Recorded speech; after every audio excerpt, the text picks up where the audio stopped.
All right. Well, welcome everyone, our online audience and folks here in person at the Whale Museum. Thank you all for participating in our summer lecture this evening. Couple announcements, particularly for our folks here at the museum. Bathrooms, should you need to use them, they're right by the front door in the gift shop area, that little hallway right there. And is everyone comfortable temperature-wise in here? Good? Okay, yeah. My name is Tracy. I'm the education director here at the Whale Museum. And again, thank you all so much for coming out for this or participating online to listen in on this talk. We have a lot more exciting lectures coming up this summer, so I hope to see your faces again. So some of the other future presentations coming up and things we got going on. We will have another lecture on Tuesday, August 4th with Dr. Michael Weiss from the Center for Whale Research. He'll be giving an update on what they've got going on with their research this summer. The following week, August 11th, we are going to have a lecture on updates on the Port of Vancouver's Enhancing Cetacean Habitat and Observation Program with Melody Knight. So that should be fun to hear what Canada has going on. August 6th, for those of you who have kids in the family, August 6th and August 20th from 2 to 3 o'clock, we're going to have a kids whale craft and activity hour here at the museum. And it's just part of a regular admission. And if you're a local, it's on a Thursday, so it's free admission for you basically. So feel free to bring the kids to the museum. And then I should mention that the CWR lecture is going to be here and streamed live like we're doing right now. The ECHO lecture is going to be all virtual. So that's going to be for Zoom. August 25th, we're going to have another Zoom lecture, so it's not going to be here. But it's going to be on North Pacific right whales by Dr. Dana Wright. And then we'll end our summer lecture series with a presentation on Tuesday, September 1st with Jeff Foster talking about the Whale Sanctuary Project. And again, that will be here and live streamed for anyone who's not local. So I think that's it with announcements. I want to give a shout out to Dante, our board president and tech wizard, who's making this magic happen that we're able to live stream it. We could not do that without Dante's expertise, so a big thank you for that. It's my great pleasure to introduce your presenter tonight, and then I'm going to give her the floor and not take up the rest of her time. Dr. Drew Harvell is a research and affiliate UW professor with Friday Harbor Labs. And let's see, she's also an author. And I should point out that for folks here in person, there's a table with her book that you can also see on the title slide right here that I'm sure she's going to tell you guys about. But if you did want to purchase books at the end of this talk, you can purchase them directly from her, and she's here to sign those books for you as well. And I'm looking to see if you have where your PhD is from. University of Washington. Okay, all right. Okay, it is. I don't know if the online audience heard that, but she has her PhD from the University of Washington. Yeah. So Drew, thank you so much for joining us today. And you have the floor, and thank you again so much for doing this. Thanks, Tracy, for having me. Thanks to all of you for coming. This is pretty cool. I'm not going to talk about whales, but of course we know that a lot of our marine invertebrates are really as important ecologically in a lot of ways as our beloved whales too. So I appreciate everybody's here. And can you hear me okay, Dante? Is this okay? They've got these cool mics. So I'm going to talk about kind of a combination of how our Salish sea stars faring in our ocean's menagerie, and also my new book about the ocean's menagerie, which is essentially, I kind of say the shorthand for that is superpowers of the spineless. So I talk about marine invertebrates. This is my claim to fame, that I'm an invertebrate biologist and have kind of worked in a few places on it. But I think it's especially relevant in our waters. And I'll as I go through some of the groups, I'll say a little bit about our biodiversity, but we just have fabulous invertebrates in our waters. We were just out doing a beach walk this morning at False Bay. We saw probably quite a nice diversity. Was anybody there this morning? No. Yes, Allison was. Thanks. And then earlier in the week, an intertidal walk at Kettle Point for the marine naturalists, and just a lot of great stuff. So I'm fortunate, as you point out, that I did my PhD work here at Friday Harbor Labs, and then went on to be a professor at Cornell University in New York State for 35 years. And now I'm kind of back here full time as a research scientist, and really, really loving being here and living on the island. So let's just start with a little trivia question. So, I'll go easy on you because this is a whale museum. So maybe you don't know a lot about the history of the invertebrates. But since we're going to be talking about them tonight, and there's some beautiful sponges shown there, and that is sort of one of the original groups we think of. So are the echinoderms, the sea stars, the arthropods, the crabs. Those groups are all sort of have similar origination times. And what do you think? You can give me a show of hands. Do you think they originated, I don't want to say exactly 34 million years, but maybe approximately. So maybe take a minute and think which of those four you think is most likely to be the one. And then you can raise your hand when we get to it. And I know there's not many of you, but don't be shy. So who thinks it's 34 million years? No. How about 200 million? They're not buying it. They know probably that dinosaurs went extinct, 250 million years ago. So obviously invertebrates are a little bit older than that. How about 425? Okay, we've got, so you led the crowd. They're like, if Tracy said that, it must be right. Don't trust me. Or how about 600 million? Okay, 600 million, I'm going to give you guys a prize because you went against the group, right? So you get bookmarks for that. Did you? There we go. Now, 425 is not a bad idea. For example, the corals probably are the calcifying photosynthesizing corals maybe at about 400 million. But really, a lot of the origination of these groups is around 600. Really ancient, right? And so it really is kind of the cradle of life on our planet. And now I'm not as old as the invertebrates, but I just want to say a little bit about my background because I have been at this a long time. I was incredibly fortunate as a graduate student at Friday Harbor Labs in the University of Washington to be a diver for our programs. And some guys came through and they were looking for a research diver to help them on a saturation diving mission in St. Croix on coral reefs. Are there any divers in the group? Okay, a couple divers. Have you guys ever done any saturation diving? Okay, so that's where you go down and you live underwater for a week. So this was a program that NOAA ran called Man in the Sea, and even though I'm not a man, they still let me do it. We did actually several of these missions studying deep coral reefs. So it was without question one of the formative experiences that really set my compass for my whole career in doing diving research. So in this book that I've written, there's a lot of kind of stories and anecdotes about what we do underwater and how we do research in the different groups. Oh, all right. Well, this is actually me here with my team a few years ago. Yeah. Now my research base is Friday Harbor Labs. And have any of you been to the labs? A few people? Yeah, great. And it's really a privilege to be there working. This is our research team, two postdocs, Dr. Becca Mayer, Dr. Olivia Graham, and our PhD student, Grace Crandall.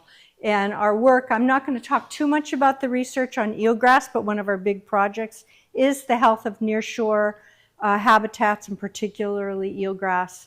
but I will talk about some of our sea star work tonight.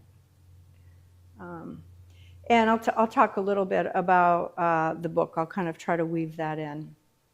And so I'll start by talking about sea stars as a group. And for each of the different invertebrates in this book, I kind of identify a superpower. Sort of the way I think of these is biologically, these are amazing abilities that really there's no critter on land that does anything like it. And a lot of these so-called superpowers or adaptations are biomedically very relevant and very useful. And so I won't be able to go into all of that tonight, but I'll give you one example with the sea star superpower. The other thing that was really fun in doing this book is the art. So each of the chapter openings has a front piece like that shows the diversity within the group that was done by Andrea Dingledine, who's a really talented artist. And I love this one because these are our local sea stars. So that's the ochre star, that's an intertidal star, the sunflower star that I'll talk about, that's an endangered species, the six-armed star, and some of the others. And again, just to kind of come back to the theme of how fantastic our waters are, we can find on a really good day all of these in some of our low tide pools. And so there's not every place. For example, I used to teach invertebrates on Appledore Island in Maine for Cornell Scholl's Marine Lab, and there was one star species. And so I really love the biodiversity we have. So what do you think? I mean, you may be whale experts, but what might I have chosen as the sea star superpower? I can only choose one, right, in this chapter in the book. Would it be the tiny tube feet, those little suction cups they use to hang on and open clams? Would it be the calcitic ossicles in the skin? Would it be the eyes on the ends of their arms? I don't know if you've ever looked eye to eye with a sea star, but if you look carefully at the ends of the arms, there's a little pink photoreceptor. Or would it be their sticky, changeable skin? I don't know that I want to put you on the spot for this because it's a bit of a random question. So I'm going to kind of help you out by saying that it is the sticky, changeable skin. So what is that? It's probably not something you've thought about. But it's the reason why a sea star can open a clam and most of you cannot. If I kind of handed you clams, you just couldn't do it. You couldn't get a grip and you couldn't hold the grip long enough to wear it out. But the sea star's sticky skin has this amazing property of going under neural control from instantly stiff to instantly slack. And it's because the cross-linking of these collagen fibers is under nervous control. And you're thinking, well, okay, what's the good of that? Well, it's definitely good for sea stars because it allows them to set up a rigid pose, hold it, and open a clam without it costing them anything because they've just cross-linked stuff and it holds. It also allows them to drop arms. The cool things that sea stars do is they autotomize their arms. And so that the cutting of those connections allows the skin to go slack and then drop the arm. Well, what's in it for us? The big word for this is mutable, which means changeable, collagenous tissue. And there's a lot of interest in it for biomedical applications for transplantation biology. It's considered what we call a smart material because it's under neural control. And anything that's under neural control could have, for example, light swapped into it. So if you engineer a skin transplant with light genes instead of the electrical receptors, you can just shine a light on it and get it to change. So there's all sorts of biomedical advantages.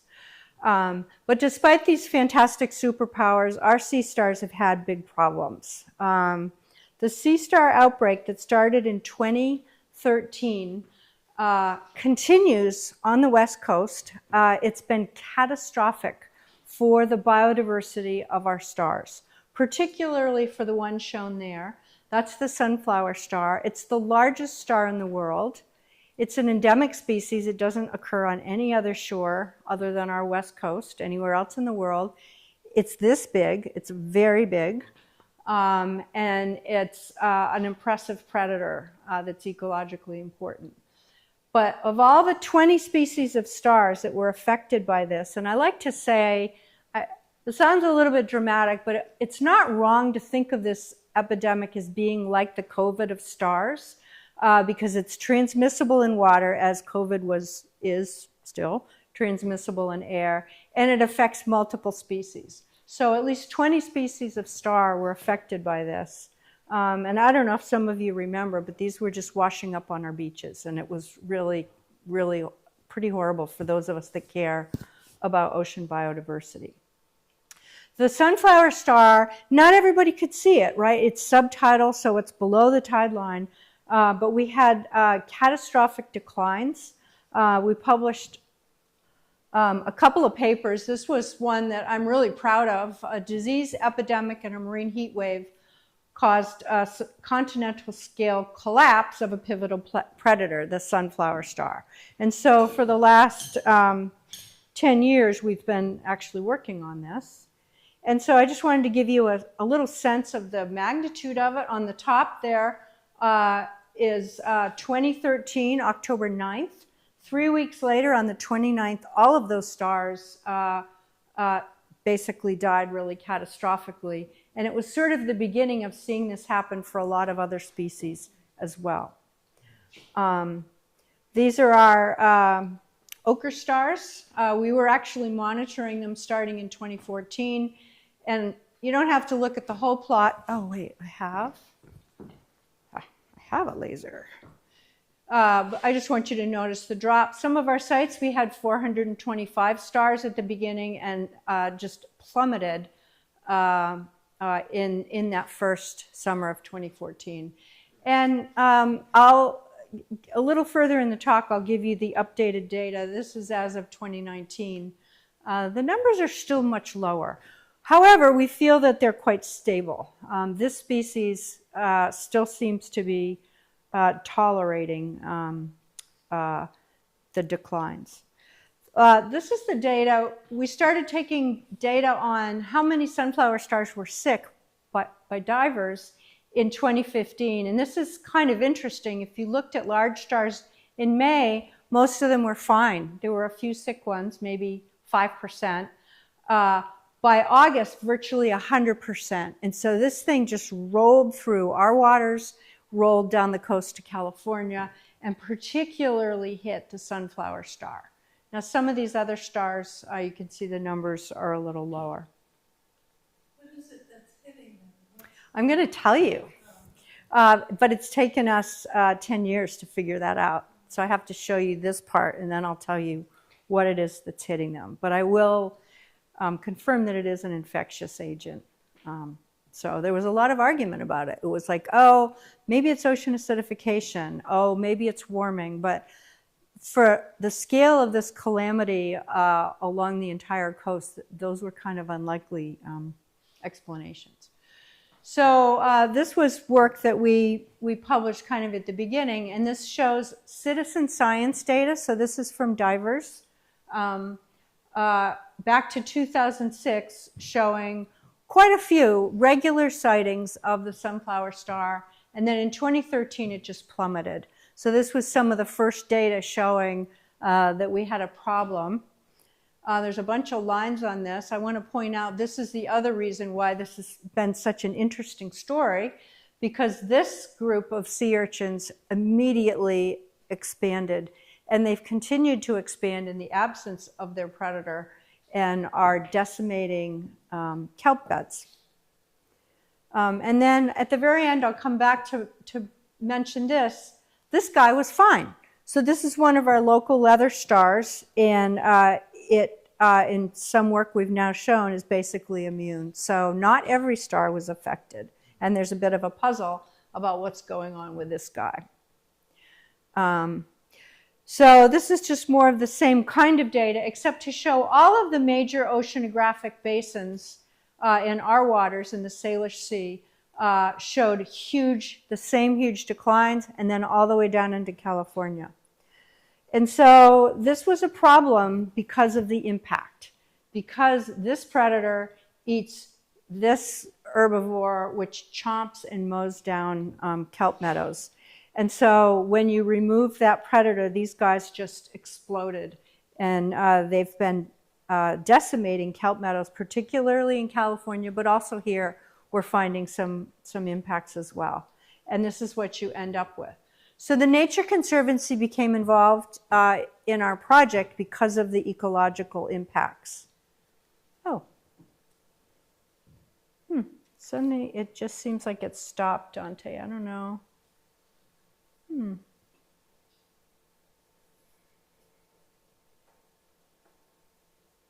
But now it's going. Just a little slow.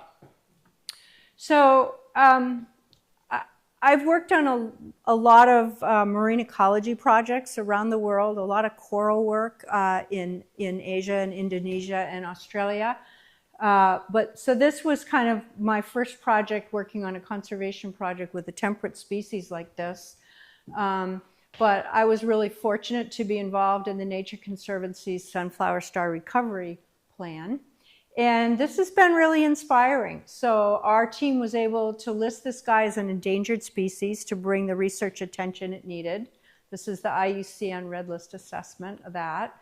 At Friday Harbor Labs, we have a captive breeding program that's been developed and has kind of really been the hope of this program. And that has now been exported to all the major aquaria on the West Coast, now have breeding programs and for the sunflower star.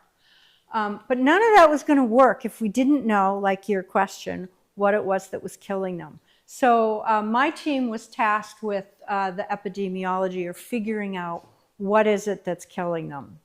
And it was kind of a risky project that late in the epidemic. That was about 6 years ago that we started that. This is our team.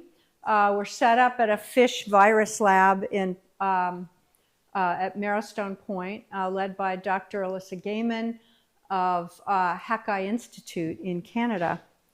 And I'm really proud to be able to show you this. This is a paper we published last summer announcing that Vibrio pectinacida, which is a bacterium, and probably some of you've heard of Vibrios before, they tend to be pathogens of people as well as marine critters, is the causative agent of sea star wasting disease. And I'm not going to take you through the whole study, but it did take several years of tests where we trialed different components of the infective agent. Water that was washed over a sick star, for example, would make the other one sick. This thing was so contagious that every star had to be housed by itself, because if one of them brought in the disease, it would give it to everybody else. This may sound familiar to you. Eventually, what our team learned was that the blood of the sea star was a really good place where the disease was being harbored, and it allowed us to test and then isolate it. And so just to briefly give you a sense of how these experiments are done, when a star is infected, its arms twist in a really characteristic way, and then they fall off. And so this shows the time in days to when they twist, when they're exposed to the agent, time in days to drop, and time in days till then they die. And this is sort of just using the water that's washed over a sick star. Once the agent, the Vibrio pectinacida, was isolated and it was exposed to the stars, it only took about 3 days till they began to show signs. And so this was what we call a demonstration of Koch's postulate, to show that this was the infective agent. And I don't have time to talk about all the details of this, other than to point out that research also shows that the stars in the field also had this agent, and so far other species now that we've gone back also have it. So now this gives us opportunities to really do a lot more with the recovery plan. and that's now underway. One of the other projects that people in my lab are working on is studying the immunity. What is it about the sunflower star? Why is it so susceptible? And things like the leather star are completely immune. And so this is an experiment that Grace ran where she tested this immune species, the leather star, the ochre star, which is somewhat tolerant, and the sunflower star in one experiment. And what she will then do is go back and look at the actual molecular biology of the genetics, which genes are activated in these different trials. And it actually worked, because this is the sunflower star. There were 6 individuals in this trial. The green means it's alive. The yellow means its arms twisted. The red means the arms dropped. And then the black means they died. And so you can see these ones, this species kind of expired the quickest. Then the ochre stars lasted a little bit longer. And then this guy rode it out for 60 days with not a sign of any problem. And in fact, it was crawling over and even eating the other ones. And so now we're really excited to see, and I can't give you the answer yet, but what are the differences in the immune systems of these, which could give us a handle on actually some genetic engineering or breeding for resistance. So I want to show you a little bit about the current data for our stars. Some of the divers have been reporting seeing sunflower stars, and I'll get a series of reports saying, we think they're coming back. You know, we found 3 stars in this place. Somebody found 4 stars in this other place. It's looking really great. But this data, this is still the citizen science group, and all these little blue symbols are the places their divers have been looking and doing surveys. And what you can see again, back to 2006, very steady numbers. There's that drop I already showed you. And what you can see is into 2025 and even 2026, there's just no sign of any recovery in this species. And so the work that's ongoing to try to recover it is actually very important, because it's kind of worrisome otherwise. How about some of the others? Well, there's other ones locally that are also not doing well. The spiny pink, I don't know if any of you have seen them, but that's actually a pretty big 5-armed star. It's a relative of the ochre star. It's also been really heavily hit. You can see the same timing, and the numbers are still very low in that one. I was just in Alaska though, and BC, and they're doing better there. And then of course here's our friend the leather star, which if anything has quadrupled its numbers over time and is doing really well. What about the ochre star? That's our dominant star, right? This is the data from Olympic National Park from Steve Fradkin. You can see his data goes back to 1992. So hundreds of individuals of the ochre star over all these years, including up to almost 170 in 2009, I guess. And then again, they plummeted, same timing in 2014, 2013, 2014. And again, like here, they're still very much present, but in quite low numbers.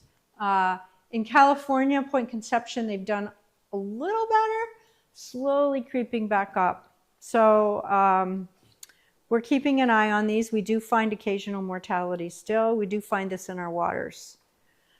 Not to like bum everybody out and leave you with really sad, bad news, I do want to remind you that our divers are finding a lot of cool stars. So this is Jan Koshin's data from this winter on Whidbey Island.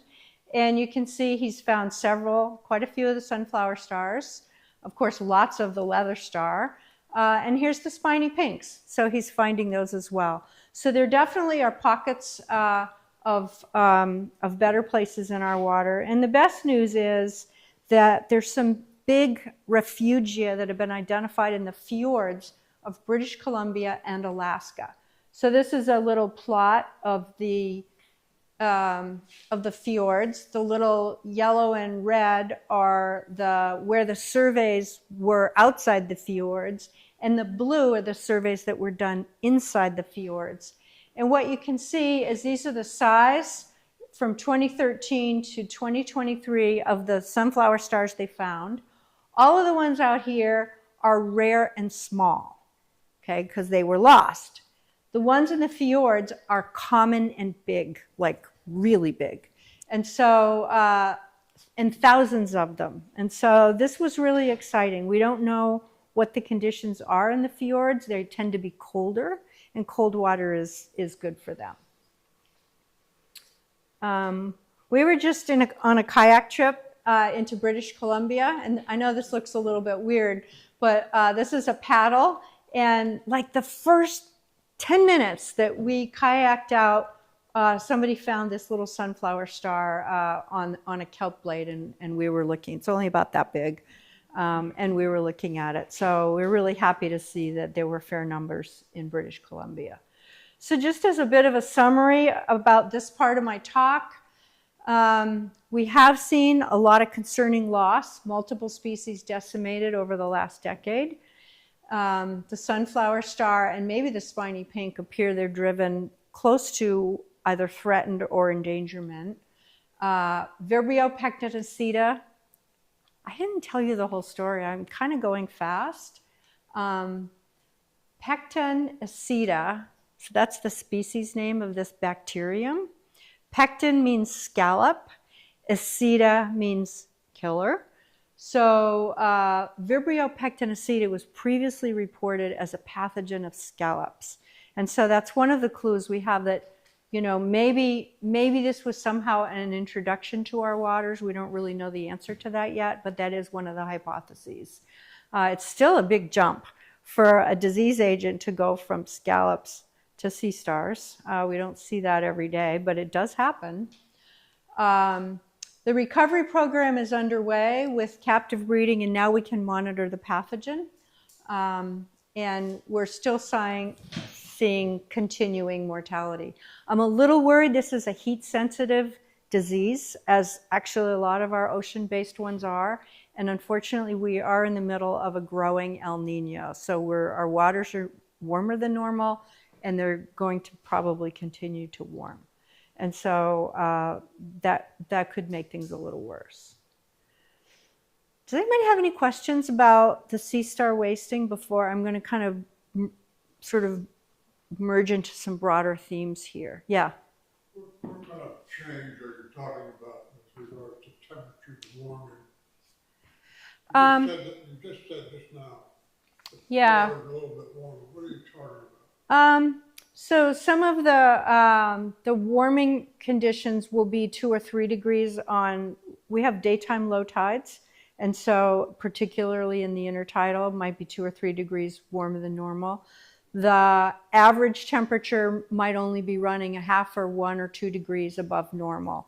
But then we get these heat waves that are bringing in warmer waters. What is that temperature?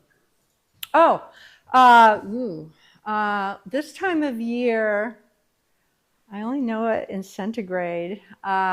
It's normally about 16 or 17. It's probably running 18 or 19. Yeah, I'd have to check that. So there was a question online, and if you can repeat the Good question, for the thank you. online audience, that would be great. Okay. So the question that was from the online audience, is there means to donate directly to the Friday Harbor Labs breeding program to support this work? Thank you for that really nice question. So I would love to have you donate. This program really does need funding. It's not my program. I don't run the breeding program, so I feel like I can make a pitch for it without it seeming like I'm asking for anything for myself. It's run by Jason Hoden. It's a terrific program, and if you go online and we could look at this after, to the Friday Harbor Lab site, you can actually go directly to a little button that will allow you to donate funds to the sea star wasting. Those funds are really, really well used and valuable. We do have, Jason does have some state funding that's helping that program, but there's a lot of private donations that have been important. Yeah. And then I have a personal Okay. question. You mentioned potential for breeding for resistance. And I wonder if you have any concerns like with human pathogens where you create antibiotics and then the bacteria develops resistance to those antibiotics, and it's like this cycle that just never ending. Would the same thing happen? Is it better not to breed them for resistance? We had a really interesting workshop that focused on that question: is what are the dangers of breeding for resistance? What are the potential benefits? What are the success stories? Like, where has it worked and how long did it take? And the key, I kind of glossed over this just in the interest of time, but one of the key things is the larvae of the sunflower star can be cryopreserved. So that means it's possible. The number one concern about breeding, selective breeding for resistance, is you don't want to winnow out the genetic variability in your population. And so because these larvae can be cryopreserved, it's possible to preserve like all of the variability before you try to do any selective breeding, so that you've maintained your biobank in that sense. To do essentially basic breeding for resistance, probably there's not a danger like you're talking about. Now, if the genetic engineering, of course, is another question. But if we were to move down that road, it would take well over a decade to have any success with that. Yeah. So it's a good question. Yeah. One Yeah. last one. Yeah. You mentioned, which I think is amazing, exporting this process to aquariums. I know. And doing other breeding programs. Have they been as successful as the labs have been so far? So Friday Harbor Labs has a really rich tradition in invertebrate biology, like what I do, and particularly in embryology and developmental biology. So I totally give Jason credit for having developed the captive breeding so quickly, but he was also standing on the shoulders of giants. And so a lot of the methods that have been exported have been developed at the labs. But there are innovations being developed in the different centers as well. Yeah, so it's an exciting area, and I think it's not only good for the sunflower star, but it also there aren't really very many conservation programs like this for invertebrates. Yeah. So I'm going to move on, but let's just take a minute to think about this, because I made a big deal about biodiversity. So where do you think you find the most species of sea stars, like in the world? Is it in the Indo-West Pacific, like in Indonesia? Is it the Northeast, what's called the Northeast Pacific? That's our waters. Is it in the Atlantic, or is it in Antarctica? Does anybody want to shout out what they think the answer is? I'm gonna guess cold water because the warm water seems bad for them. So I'm gonna go with Northeast Pacific. Okay, that's our waters, right? Okay, so you're positing we have some of the highest biodiversity. I'm gonna guess. We have a lot. I already talked about it, so that's not an unreasonable hypothesis. Anybody else? You like Antarctica? Everybody else happy with those answers? Okay, let's go on. I really had fun pulling this together and consulting with experts on this. Indo-West Pacific wins. It is the center of biodiversity for virtually all of our invertebrate and fish groups, so it wasn't surprising.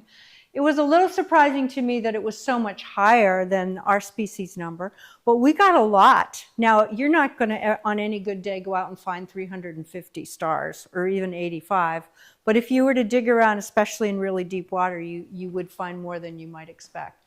So roughly 350 species described in our waters, fewer in the Atlantic, and then fewer in, right,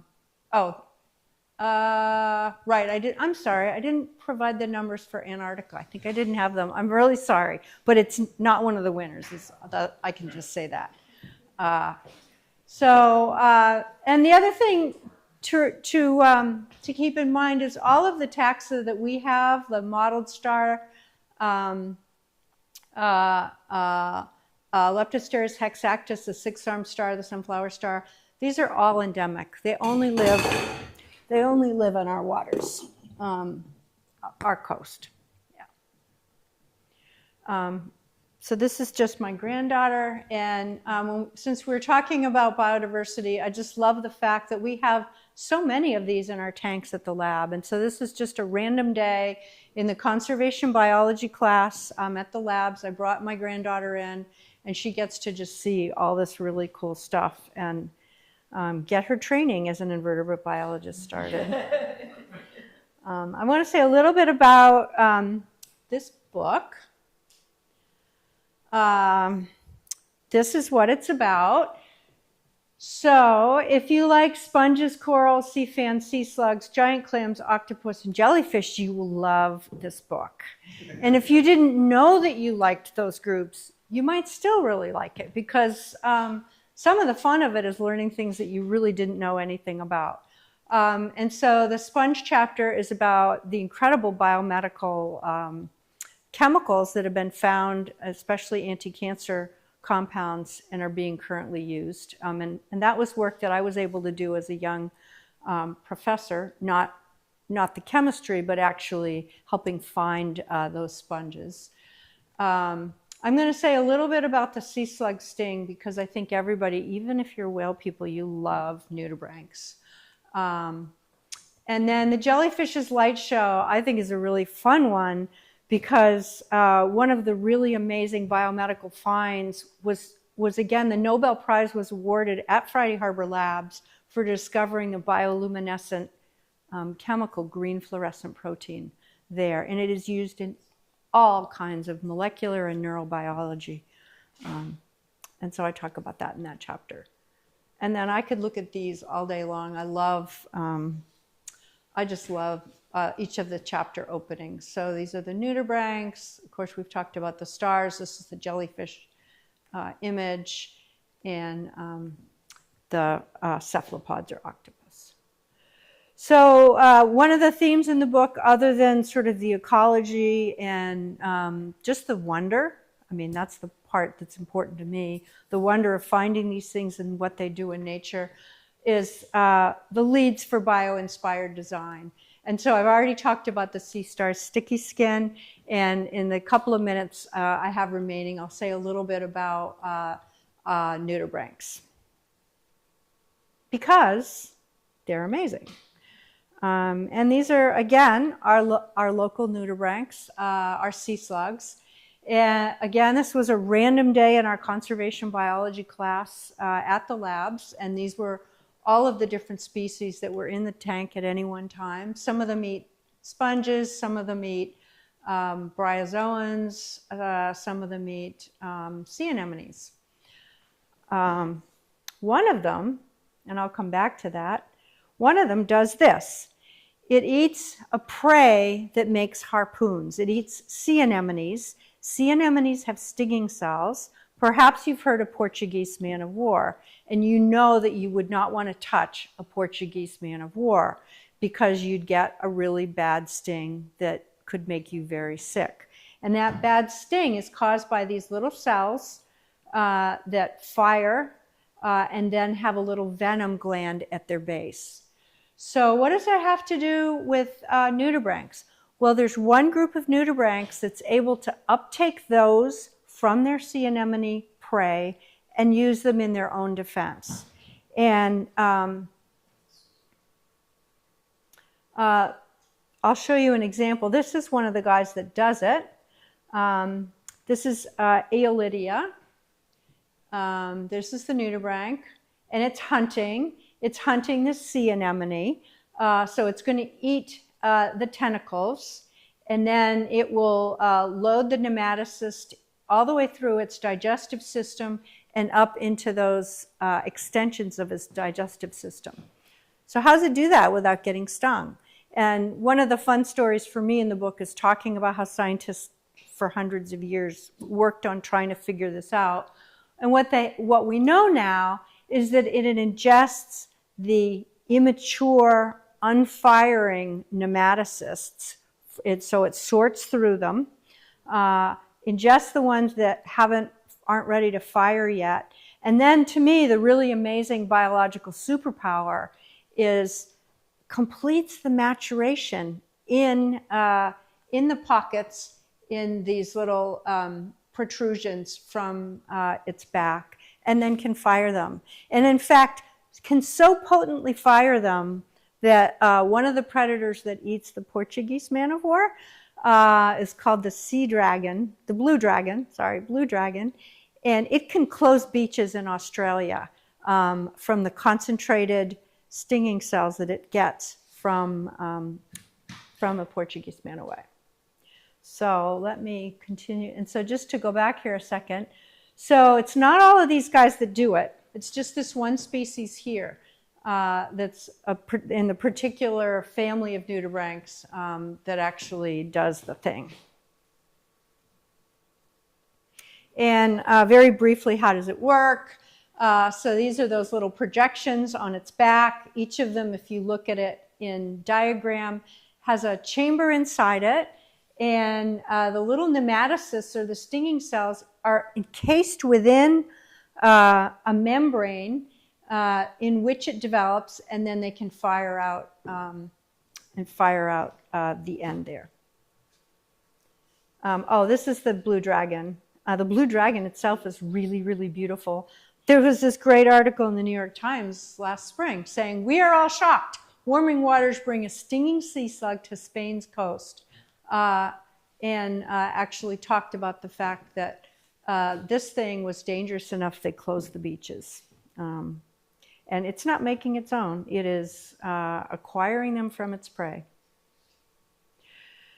So just to end, we're not actually in Seattle, but kind of instead of sleepless in Seattle, I think of the spineless in Seattle, and invertebrates are it. And to me, the wonder is that all these major body plans and lifestyles and their superpowers evolved so long before anything on land. And so, again, these invertebrates are very ancient. They're still in our waters. They're still continuing to evolve and diversify in our conditions. And I think I'm going to end with that. Well, fair enough. Thank you for laughing, Tracy. I don't want to insult anybody, but, you know, ecologically, these critters are pretty important. Yeah. So I think I'm going to stop there, and I'd be happy to take questions.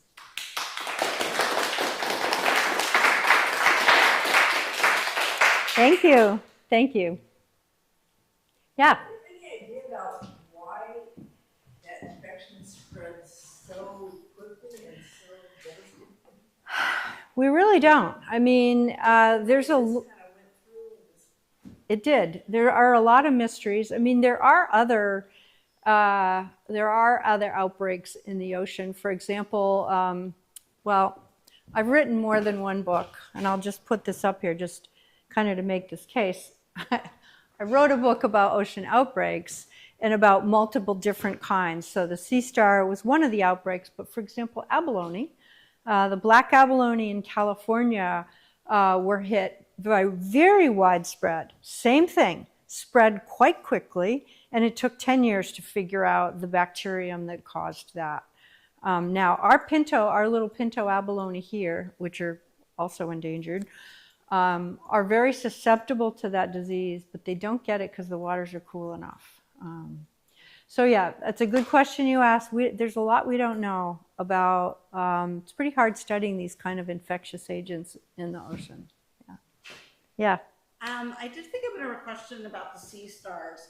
So I know you said you don't know yet why the lever stars were more more immunity than the others. Do you have any theories though?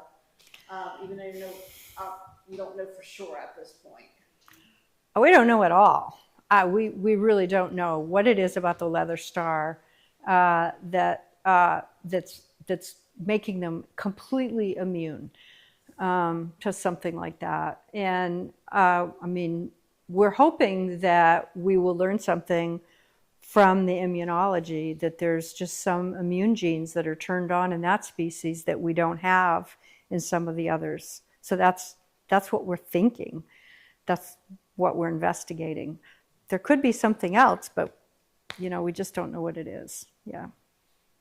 And I mean, it is interesting if you're a disease ecologist like we are, to sort of look at the whole range of those 20 species, because there is a lot of variability in how they respond to the disease agent. Some of them, like the sunflower star, are highly susceptible. And then the ochre star is susceptible, but it takes it a lot longer, and it sometimes can recover. And then the leather star is completely resistant. So, I mean, of course, we're all experts now in disease ecology after sort of the COVID, epidemic and seeing it in humans, how much variation there is. Yeah. Yeah. The obvious question to me is, any of this that we spoke about have to do also with human beings and planetary warming, etc.? Well, what we do know about the sea star wasting epidemic is that it was fueled by warming conditions. So near the beginning of that, the 2015 blob was the big heat wave, the first big one really in the Pacific Northwest. And that really activated a lot of mortality. So we found much higher mortality from the disease. And we find that when we bring in 6 stars and put them in very cold water, they typically will recover or be more tolerant. And so there's clearly a component related with temperature. And we have quite a few stars doing pretty well in Alaska, where the waters are colder. And similarly, California has really fared worse in terms of the biodiversity of their stars. So do we have a correlation, though, between these diseases and industrial mankind? No, not with this one. So we don't know. Sorry to interrupt, but Oh, the camera's can't having see. a hard time tracking you. How's that? I forgot about that. Hi. One of the $1 million questions in the sea star wasting is, why did it start in 2013? Where did it come from? Was it an introduced agent, or was it something that's been in the ocean and somehow transformed or became more of a problem? And I think we're going to be able to answer that question, but we don't have the answer yet. The last little question in this same vein has to do with, do we have any evidence of it happening, say, before the turn of the last century? Do we have any evidence of such thing? No, and we do know, though, that for the stars, we have never seen or heard reports of such a widespread epidemic. For example, what we have seen in the last, 60, 70 years, times when one species in one region might suffer a disease. I mean, these wild animals get diseases. It's a natural process. But nothing where you get like such a widespread geographic range and so many species affected. So that is one of the strange aspects of this. Yeah. Any other questions? There was a nice online comment that said just thanking for making this lecture available online and for the content being accessible to non-scientists, and appreciate all the work being done to help the Salish Sea flourish. So very nice comment online. Oh, thanks. Yeah, I care a lot about the biodiversity of the Salish Sea for sure. Yeah. Well, thanks all of you for coming. If anybody would like a book, I can sell these for $20 a book. There's both a paperback and a hardcover. We thought the bookstore here might have them, but they don't. So I can only do Venmo, cash, or check. I can't do credit cards. Judy, you might want to come back over this side. Sorry, I keep forgetting about you guys. This is what the book looks like. This is actually the UK version, so there's a separate publisher that publishes it in the UK. So the cover's a little bit different in the US, but the book is completely the same. And of course, it's available at Griffin Bay Books here in town. It's also available from Amazon if anybody would like it, or you can buy it from me and get it signed. So I want to thank you so much for taking your time and doing this presentation. I have a little gift for you. Oh. And since this was a Sea Star talk, I thought it would be very appropriate to give you a Sea Star wine glass, Oh, right? look at that. Right? Wow. Yeah. Thank you, Tracy. I've never seen one. It's got a sunflower star on it. That's a beauty. Yes, I will treasure this. And it also has an ochre star and maybe a nudibranch. Great, thank you. You are more than welcome. And again, thank you so much Yeah. for doing this. I want to thank everyone for coming out tonight. I also want to thank our online audience for joining us today too. Again, I hope you guys will all come out for our other events and lectures this summer. So keep looking on our social media page and our e-newsletters for the upcoming events and details on them. And I want to wish everyone a safe evening and safe travels home. Great, thanks everybody. It was really nice that you came out.